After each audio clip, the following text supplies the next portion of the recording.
శ్రోతలకు నమస్కారం. ఇప్పుడు నేను చందమామ పౌరాణిక సీరియల్ శివపురాణం 11వ భాగం శంఖచూడుడి త్రిలోకాధిపత్యం అనే ఎపిసోడ్ చదివి వినిపించబోతున్నాను. ఇంకా కథలోకి వెళ్దాం. నారదుడు జలంధరుడి వద్దకు వెళ్ళి, జలంధర, శివకేశవులు మానస సరస్సులో దాక్కుని ఉన్నారు అని చెప్పాడు.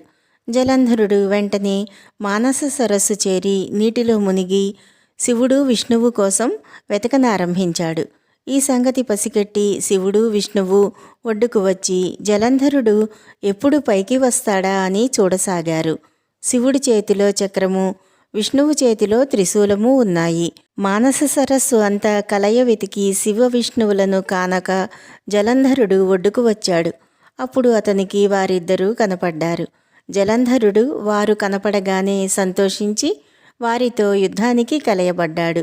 వారిద్దరూ జలంధరుణ్ణి 2 ఖండాలు చేసి చంపేశారు.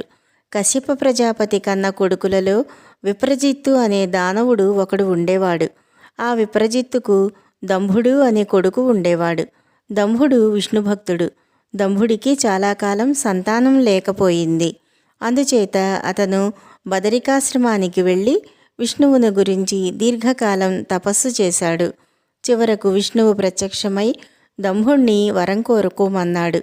మహావిష్ణు, బల శౌర్య పరాక్రమాలలో నీకు సమమైనవాడు, 3 లోకాలను జయించగలవాడు, నీ యందు భక్తి గలవాడు అయిన కొడుకును ప్రసాదించు అని దంభుడు విష్ణువును కోరాడు. విష్ణువు దంభుడు కోరిన వరం ఇచ్చాడు. దంభుడు ఇంటికి తిరిగి వెళ్ళి ఈ శుభవార్త తన భార్యకు చెప్పాడు. తరువాత కొంతకాలానికి దంభుడి భార్య గర్భవతి అయ్యి మంచి ముహూర్తాన కొడుకును కన్నది. ఆ పిల్లవాడికి శంఖచూడుడు అని పేరు పెట్టుకుని తల్లిదండ్రులు అమిత గారాబంగా పెంచారు. శంఖచూడుడు కాలక్రమాన శుక్రాచార్యుల వద్ద సకల విద్యలు నేర్చుకుని పెద్దవాడయ్యాక తల్లిదండ్రుల అనుమతితో వింధ్యపర్వతానికి వెళ్ళి అక్కడ బ్రహ్మను గురించి అతి దీర్ఘమైన తపస్సు చేశాడు. నిరాహారుడై ఒంటికాలిపై నిలబడి శంఖచూడుడు చేస్తున్న తపస్సుకు బ్రహ్మ సంతోషించి అతని ఎదుట ప్రత్యక్షమై, నాయనా, వరం కోరుకో అన్నాడు. దేవా, నేను దేవ, రాక్షస, నాగ, మానవ గణాలను జయించే బలపరాక్రమాలను పొందాలి. 3 లోకాలను జయించి పరిపాలించాలి. సకల భోగాలు అనుభవించాలి. ఇదే నా కోరిక అన్నాడు శంఖచూడుడు. బ్రహ్మదేవుడు అతను కోరినట్లు వరమిస్తూ, నాయనా, నువ్వు బదరికాశ్రమానికి వెళ్ళు. అక్కడ తులసి అనే కన్య తపస్సు చేసుకుంటూ కనిపిస్తుంది. నువ్వు ఆమెను పెళ్లాడి సుఖంగా ఉండు అని చెప్పి అదృశ్యుడయ్యాడు. బ్రహ్మ వల్ల వరాలు పొందిన శంఖచూడుడు బ్రహ్మ ఆదేశాన్ని అనుసరించి బదరికాశ్రమానికి వచ్చి తులసి అనే కన్య తపస్సు చేసుకుంటూ ఉండగా చూశాడు. ఆమె దివ్య సౌందర్యం చూడగానే శంఖచూడుడికి మోహం కలిగింది. అతను ఆమెను, సుందరి, నీవు ఎక్కడి దానివి? ఈ వనంలో ఒంటరిగా ఎందుకు ఉంటున్నావు అని అడిగాడు. తులసి కూడా శంఖచూడుణ్ణి చూసి అతని అందానికి మురిసిపోయి, నేను ధర్మధ్వజుడనే రాజు కూతుర్ని. నా పేరు తులసి. నాకు మహావీరుడు భర్త కావాలని, మహాపతివ్రతగా నాకు శాశ్వత కీర్తి రావాలని కోరి తపస్సు చేస్తున్నాను. నువ్వు ఎవరు? ఇక్కడికి ఎందుకు వచ్చావు అని అడిగింది. నేను దంభుడు అనే దానవరాజు కొడుకును. నా పేరు శంఖచూడుడు. నేను బ్రహ్మను గురించి తపస్సు చేసి త్రిలోకాధిపత్యం వహించేటట్లు వరం పొందాను. ఈ వనంలో తపస్సు చేసుకుంటూ ఉన్న నిన్ను పెళ్లాడమని బ్రహ్మే నన్ను ఆదేశించాడు. అందుచేత మనం భార్యాభర్తలమై సుఖంగా ఉండవచ్చు అని శంఖచూడుడు ఆమెతోటి అన్నాడు. వాళ్ళు అప్పుడే గాంధర్వ వివాహం చేసుకుని కొండలలోనూ కోనలలోనూ నదుల వెంబడి వనాలలోనూ కొంతకాలం విహారాలు చేసి తరువాత శంఖచూడుడి ఇంటికి వెళ్ళి జరిగిన సంగతులన్నీ దంభుడికి, ఆయన భార్యకు, శుక్రాచార్యుడికి చెప్పారు. వారంతా సంతోషించారు. తరువాత దంభుడు శుక్రాచార్యుడి అనుమతితో శంఖచూడుడికి రాజ్యాభిషేకం చేశాడు.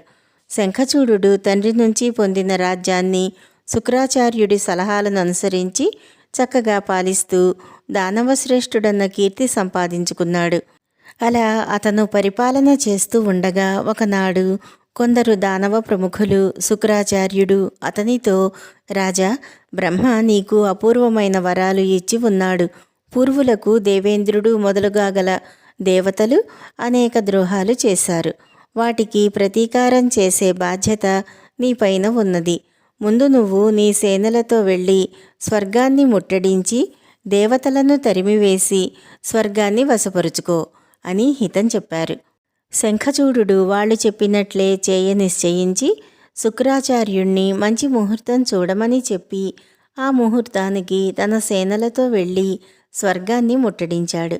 శంఖచూడుడు స్వర్గం మీదకి దండెత్తి వస్తున్న వార్త చారుల వల్ల ముందే విని దేవేంద్రుడు కుమారస్వామిని దేవగణాల వాళ్లను పిలిపించి తాను కూడా యుద్ధానికి సిద్ధమయ్యాడు.